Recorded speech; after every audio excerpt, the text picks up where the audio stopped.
হারোয়ার প্রার্থী মোহাম্মদ আব্দুল মাতিন সাহেব, এসকে রবিউল ইসলাম। না উনি, তুমি ওনার হাত মেলাও, ওনার হাতে হাত ধরো, নমস্কার করছে।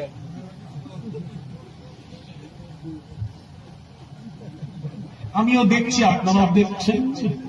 কথা ঠিক কি না? হ্যাঁ, তুমি কোথায় পেলে? এই যে একটা বলেছিল, दूर कर दे जो दीन और ईमान से, ऐसी शान ऐसी आजमत नहीं चाहिए, मिल गई है नबी की गुलामी हमें, अब जमाने की दौलत नहीं चाहिए। যে পথটা ইমান থেকে দূরে সরিয়ে যায়, ওই পদের প্রয়োজন নেই।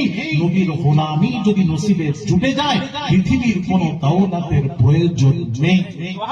এই কথা ঠিক কি না? দৌলতের জন্য মুক্তি সাহেব, ওটা মুফতি। ও মুফতি নয়, মুক্তি।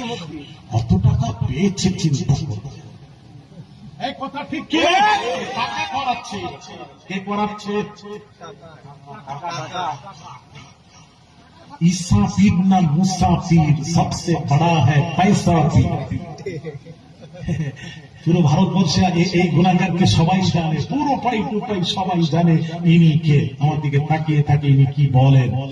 হ্যাঁ, রাজনীতি করিনি, রাজনীতির আলোচনা করিনি, ঠিক কিনা জোরে বলে।